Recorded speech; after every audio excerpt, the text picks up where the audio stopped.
श्री राम।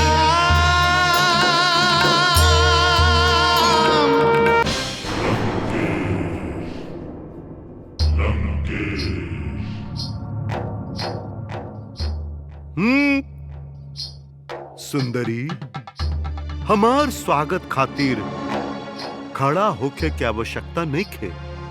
बैठ जा सुंदरी। तहार स्वागत ता हमार पति प्रभु श्री राम की तीखा बाण करी।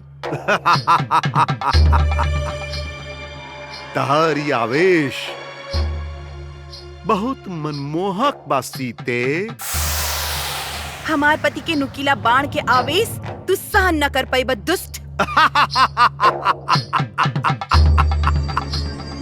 सीते,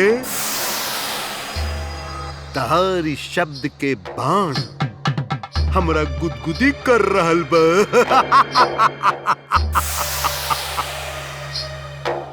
अब तो के राम के दर्शन कबो ना होखी।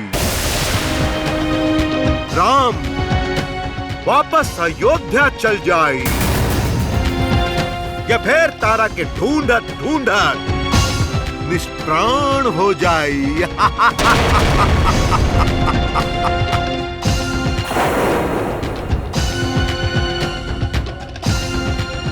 सीते, हम तारा के मनावे खातिर एक बार फिर तारा पास आयल बानी। तू हमरा से विवाह कर ले और ए त्रिभुवन के रानी बन जा। यही में तहार भलाई बा। दुष्ट पापी।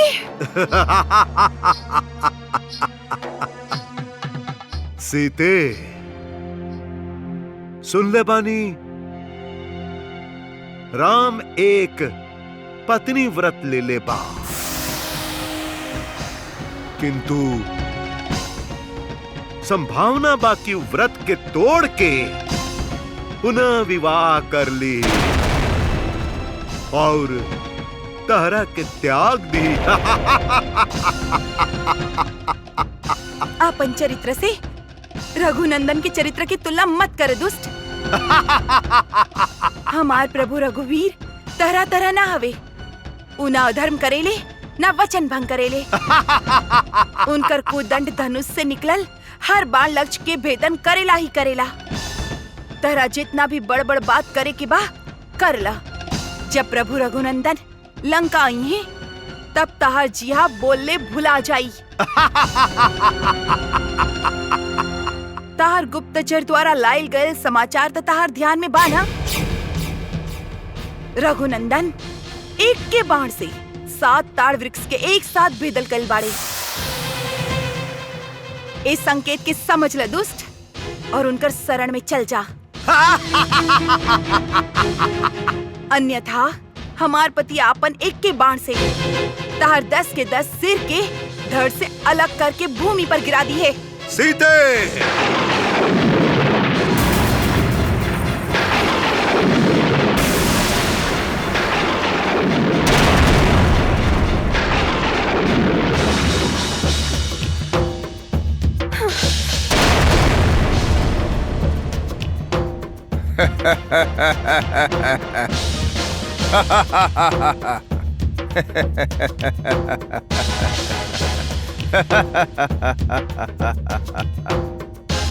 तोहरा का लागल सुग्रीव हमार वध कर दिलस। वो तो हमार हाथ से मरत मरत बच गई।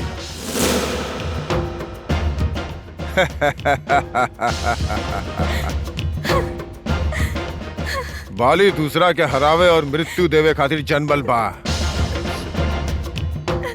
बाली के हरावे वाला और मृत्यु देवे वाला न केहू जन्मल बा और न केहू जन्मी। वो तोहार सुग्रीव कायर हमरा के ललकारे आइल रहे, भाग गई।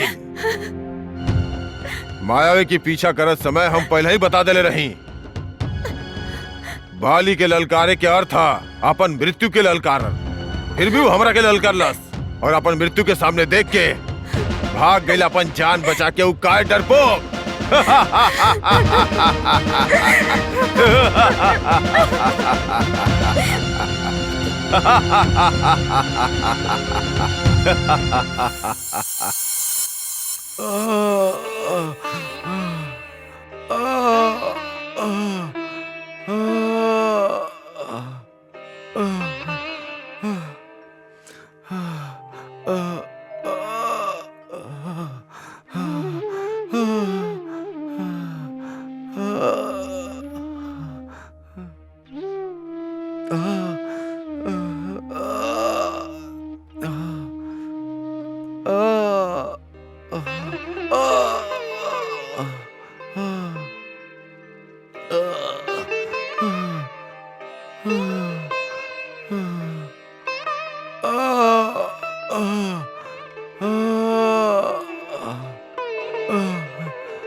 का बहुत पीड़ा हो रहल बा।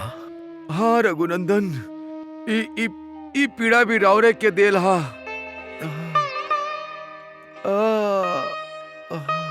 ना हमरा के बाली से युद्ध करे खातिर कहती और ना हमारी दशा होखेत।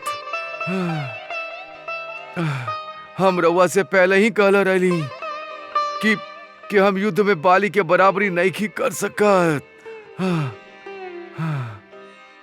हम प्रतीक्षा करत रहनी कि रउआ बाली पे बाण चलाई, परंतु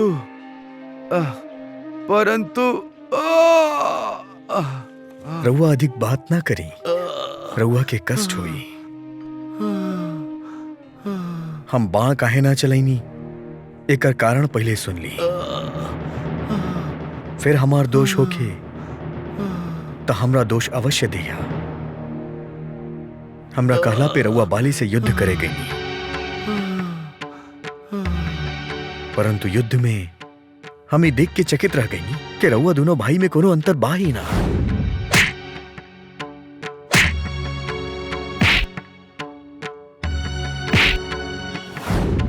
दोनों भाई के एक जैसन शरीर, एक जैसन वेशभूषा, एक जैसन चाल, यहां तक कि आक्रमण करे के ढंग भी एक जैसन रहे। हम बाण चलैती तो केकरा पे चलैती, शत्रु मनती तो हम केकरा के मनती।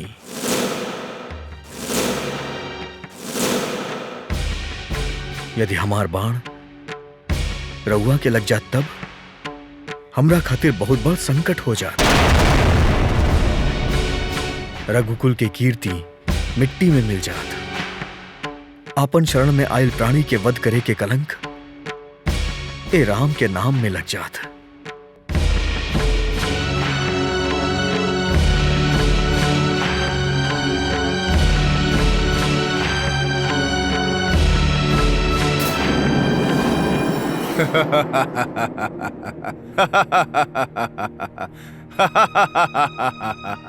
रउआ के देख के हमरा कितना प्रसन्नता हो रहल बा स्वामी।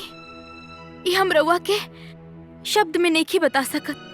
तोहरा कुछ बतावे की आवश्यकता नहीं है तारा। तोहार आंख से छलकत आंसू तोहार हृदय के दशा के वर्णन कर रहल बा। सुग्रीव से युद्ध पे प्रतिबंध लगावल चाहत रहू न तू, लेकिन तोहरा ई ना भुलाए के चाही कि वह सुग्रीव हा जौन हमरा के मायावी के साथ गुफा में बंद करके मारे के प्रयास कैलास। रउआ दोनों के बीच ये एगो भ्रम भी हो सकेला स्वामी। तारा, सुग्रीव तो विपरीत परिस्थिति के मारल रहे स्वामी।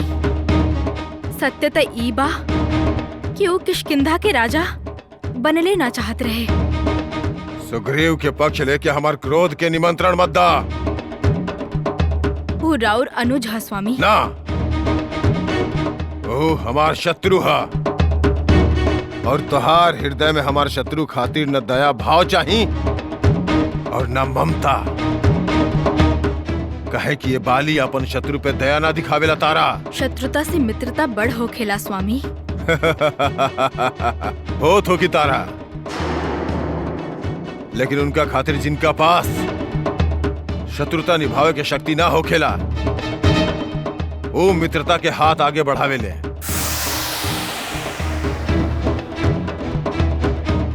शरण में आवे के दूसर नाम मित्रता है तारा। दया, क्षमा और शांति से रउआ छोट ना हो जाए स्वामी। दया, क्षमा, शांति, ये सब निर्बल और दुर्बल के ढाल है। हमरा जैसन बलशाली केवल तू बात जानेला। शरण या फिर मरण, हम मृत्यु से ना डराइले। हम मृत्यु से ऐसे ना डराइले कहे कि हम अपन शत्रु के मृत्यु के दर्शन करावे जानी ले। और ये बार हम सुग्रीव के भी मृत्यु के दर्शन करवौले बानी। और अब दोबारा हमरा के ललकारे के दुस्साहस ना करी, कबो ना।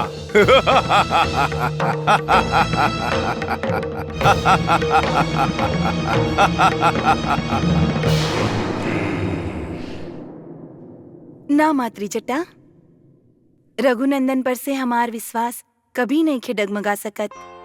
अच्छा, तब फिर अभी तक तहार रघुनंदन आइले काहे ना? चिंता मत करा, वो आई है, अवश्य आई है। और जब वो आई है तब सारा लंका के पता चल जाई। अभी तो वो केवल ऋष्यमुख पर्वत तक ही पहुंचल बाड़े।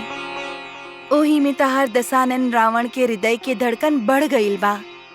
सच कह रहल बाड़ू पुत्री। ई समाचार सुन के महारानी मंदोदरी के भी आत्मविश्वास डोल गईल बा।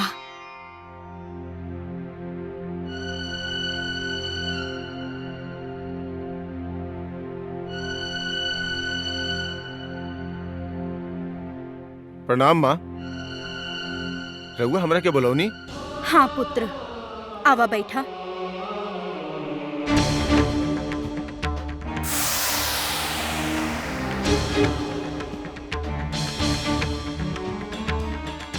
माँ, रघुआ चिंतित बानी? हाँ पुत्र, ऐसे तोहरा बोलैनी हा कि तू ही हमार चिंता के दूर कर सकेला। आदेश करी माँ।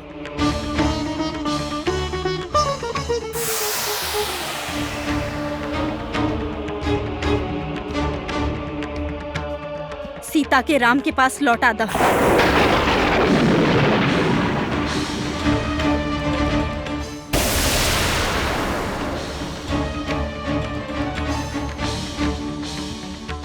ई केवल तू ही कर सकेला।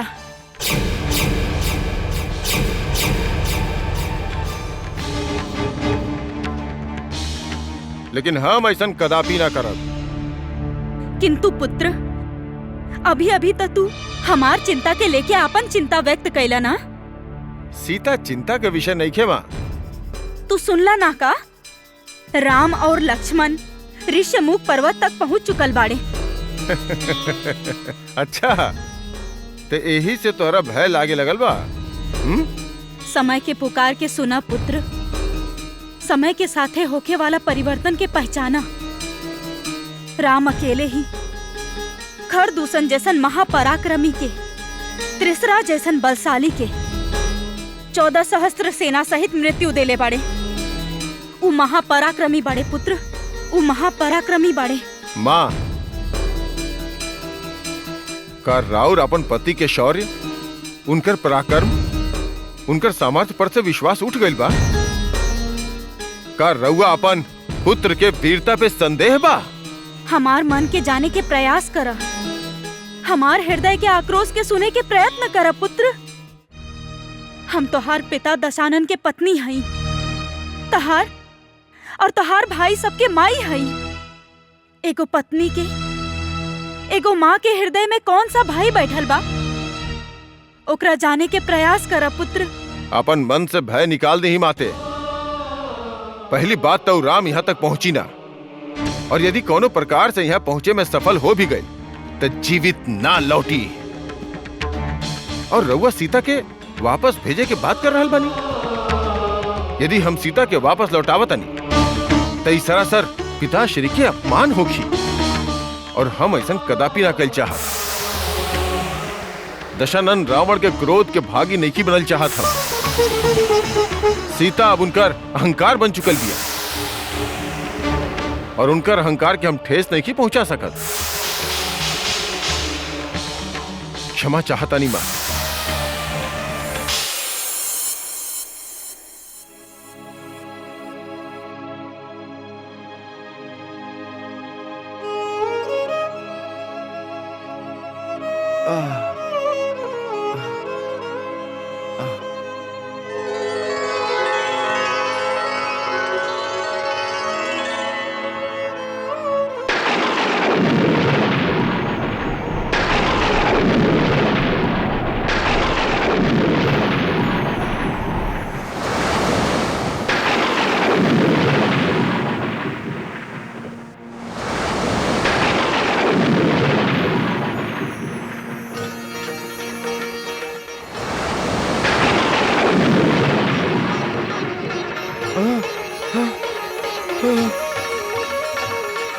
रघुनंदन, ये कैसन स्पर्श बा? हमार सब पीड़ा दूर हो गई।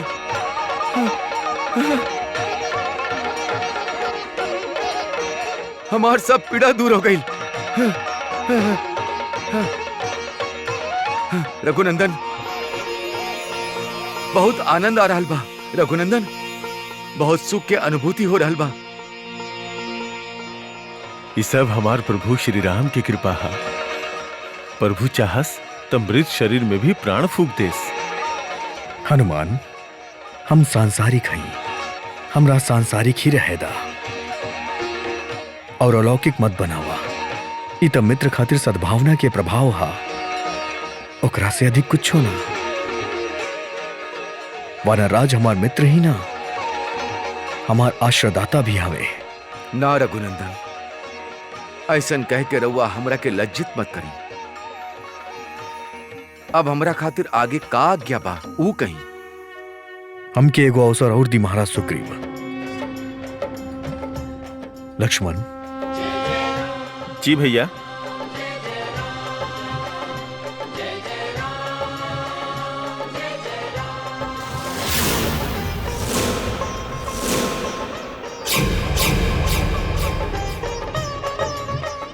महाराज सुग्रीव,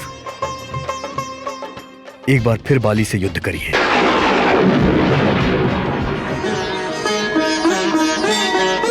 जय श्री राम।